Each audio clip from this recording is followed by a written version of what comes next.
Assalamualaikum, selamat siang Mbak Umi. Waalaikumsalam, selamat siang juga Mbak Asa. Kita udah lama nggak ketemu ya, apa kabar nih? Iya, lama banget ya, udah hampir setahun. Iya, Alhamdulillah baik sih. Mbak Asa sendiri gimana? Alhamdulillah kabar saya juga baik di sini. Oke, langsung saja ya. Kemarin kan kita sudah menjadwalkan bahwa hari ini kita akan melaksanakan konseling. Kalau boleh tahu, apa ada yang bisa saya bantu? Mungkin gini ya Mbak, saya tuh masih kepikiran gitu sama tentang saudara saya yang meninggal. Saya tuh masih ada sedikit rasa takut gitu. Oh, baiklah. Jadi sebelumnya saya sampaikan dulu bahwa di dalam konseling itu ada asas yang namanya kerahasiaan. Jadi setiap rahasia yang memang nanti akan disampaikan dan itu berkaitan dengan masalah, nanti sampaikan saja ya Mbak Umi, karena kita akan menjaga rahasia tersebut dengan baik. Oke, tadi masalahnya diawali dari apa? Eh, kan saya tuh kan punya saudara nih. Nah, itu tuh Ya, dia tuh meninggal gitu karena kecelakaan dan kadang tuh saya tuh masih kepikiran gitu, masih trauma. Kadang kalau naik motor tuh juga masih kayak parno gitu loh Mbak. Jadi kayak ada rasa ketakutan gitu karena oh, berarti kepikiran. takutnya itu karena itu ya, apa hal tersebut menjadi trauma karena Iya, sebab meninggalnya. dan saya Iya. tuh juga masih kayak apa ya, kayak masih kebayang gitu. Padahal dia tuh kan masih muda tapi kok udah meninggal dan cepet banget gitu, masih nggak nyangka juga. Oh, seperti itu. Jadi memang ya benar kalau meninggal itu nggak memandang usia ya. Tua dan muda itu semuanya akan meninggal pada waktunya. Jadi sampai saat ini Mbak Umi masih trauma kalau naik motor gitu atau bagaimana? Traumanya tuh kayak masih parno gitu loh Mbak, apalagi kalau nyebrang kan saudara saya kan meninggalnya karena nyebrang ya. Jadi saya tuh kalau sekarang tuh kalau mau nyebrang gitu tuh kayak benar-benar harus nunggu sepi gitu, takut karena saya kan ada videonya kan waktu kecelakaan kan, jadi Oh tuh iya. kebayang gitu loh. Oh, jadi takut ya kalau mau menyeberang. Terus, nah kalau mau menyeberangnya nunggu sepi itu nggak apa-apa ya. Justru itu malah lebih baik kayak gitu. Itu merupakan salah satu apa ya, salah satu sikap untuk mencegah terjadinya hal yang tidak diinginkan gitu ya Mbak Mia. Iya, cuman kan takutnya kalau lagi kepepet gitu kita nggak bisa nyepet-nyepet gitu loh. Oh, oke, jadi alangkah baiknya memang kalau menyeberang itu nunggu sepi ya. Tapi kalau memang dalam kepepet itu kita bisa ambil strategi. Misal kalau semisal dari sana, misal kita mau nyebrang gitu ya, terus kemudian ada kendaraan gitu, nanti kita lihat dulu ancer-ancernya kendaraannya masih jauh nggak. Kalau memang masih jauh, bisa kita terabas. Kalau udah dekat, mendingan kita nanti saja menunggu. Seperti itu. Sudah pernah mencoba seperti itu, Mbak Mi? Sudah sih udah, tapi ya masih aja kebayang gitu loh. Oh iya, mungkin itu itu udah lama atau baru-baru ini? Cukup lama, setengah tahunan mungkin.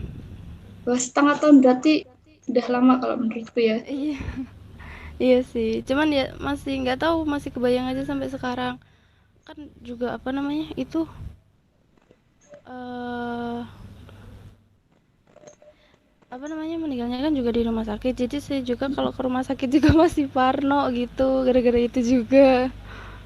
Oh, berarti ini masih penuh dengan semua yang berhubungan dengan kematian saudaranya itu ya. Iya. Nah, jadi ya yang namanya kematian itu kan memang pasti datang dan cara kematian datang itu memang berbeda-beda ya. Ada yang tragis, ada yang kelihatannya biasa-biasa aja itu ternyata meninggal, ada yang karena penyakit dan lain-lain. Jadi itu memang nggak bisa dihindari gitu. Dan kalau memang Mbak Umi Parno, eh, nanti coba Mbak Umi apa pokoknya Mbak Umi itu menghindari hal-hal yang seperti itu, kalau bisa mencegahnya seperti itu. Jadi kayak misal tadi kalau parno di jalan itu nanti kalau nyebrang nunggu sepi, terus paling enggak Mbak Umi itu punya strategi menyeberang sendiri gitu untuk mencegah terjadinya seperti itu. Tapi itu ada baiknya juga karena Mbak Umi jadi berhati-hati ketika menyeberang di jalan gitu ya.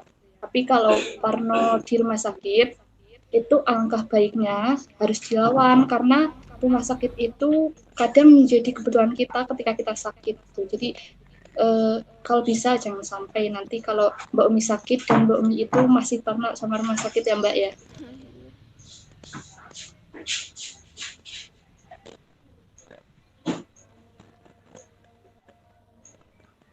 Bagaimana Mbak Umi? Ya cukup membantu sih Mbak, cuman kayak kadang tuh masih keingat gitu sekelebat gitu, kalau apalagi kalau ini lebaran ya, kadang tuh masih inget saudara saya gitu. Biasanya tuh kayak kita kan pergi-pergi ke saudara-saudara yang jauh, kan dia kan kebetulan rumahnya dekat, Oh biasanya iya. kita tuh pergi ke saudara-saudara jauh, tapi sekarang kan ya karena covid juga, tapi dianya juga nggak ada, jadi kayak gimana ya, apalagi suasana lebaran kayak gini pasti kan kerasa sedih, kerasa kehilangan banget gitu ya. Iya benar. Ya saya juga pernah merasakan seperti itu. Tapi kadang ya kembali lagi kepada takdir ya kita mau gimana lagi gitu. Yang namanya sebuah pertemuan dengan siapapun itu kan pasti akan ada perpisahan.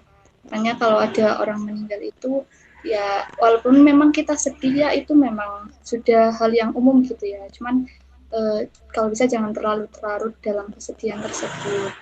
Dan di dalam kesedihan itu kan pasti ada hikmahnya gitu ya Mbak. Tapi gimana sih Mbak, ada nggak sih cara biar bisa kayak eh kadang kan kalau kepikiran kan suka kebayang, suka pengen nangis, ada nggak sih kayak Mm-mm. yang bisa bikin perasaan tenang gitu? Oh, jadi cobalah nanti kalau semisal ada hal-hal yang mengingatkan gitu ya, alangkah baiknya kita doakan saja yang sudah mendiang, semoga amalnya itu diterima di sisi Allah dan di sisi lain kita juga harus uh, dapat mengambil hikmah gitu ya, bahwa nanti kan kita juga akan meninggal, jadi kita harus mempersiapkan diri untuk mendekatkan diri kepada Allah agar kita nanti setidaknya kita punya sedikit bekal untuk menghadap Sang Ilahi gitu ya. Intinya kalau kita teringat dengan yang mendiang itu kita doakan saja yang baik-baik untuknya. Karena kan kita sudah apa sudah dipisahkan, sudah beda alam juga ya Mbak ya. Iya.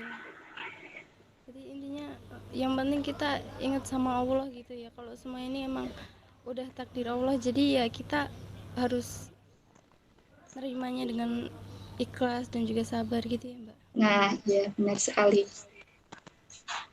Bagaimana Mbak Umi perasaannya, apa sudah mendingan atau masih ada keberatan gitu atas kehilangan tersebut?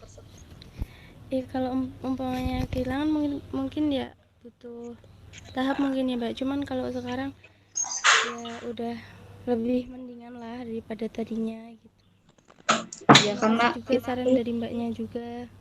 ya karena itu kan memang ya kalau awal-awal ditinggal itu kan memang kita sedih gitu ya, tapi nanti lama kelamaan kita akan beradaptasi dengan lingkungan baru tanpa adanya orang yang sudah meninggal tersebut.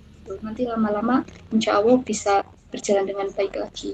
Terus nanti biasanya ada gantinya kalau sudah ada yang meninggal, misalnya saudara kita ada yang meninggal, nanti biasanya ada yang datang lagi, ada yang baru lagi gitu ya Mbak. Oh iya, iya sih Mbak. Ya. Bagaimana? Apa ada lagi yang bisa saya bantu? Mungkin gitu aja sih Mbak, kalau trouble saya mungkin segitu aja sih Mbak. Oke, baik. Nanti kalau menemukan ada masalah-masalah baru yang pengen didiskusikan lagi, nanti bisa hubungi saya lagi ya Mbak Umi ya. Iya Mbak, iya Mbak Asa, pasti baik, saya akan hubungi Mbak Asa lagi jika nanti Oke, saya mungkin ada masalah yang lainnya. Ya, oke. Karena saya juga ada klien lagi, jadi saya sudah dulu ya Mbak Mia. Iya. Oke, Oke, terima Assalamualaikum Mbak kasih ya Mbak Mia. Asa. Ya, sama-sama. Waalaikumsalam.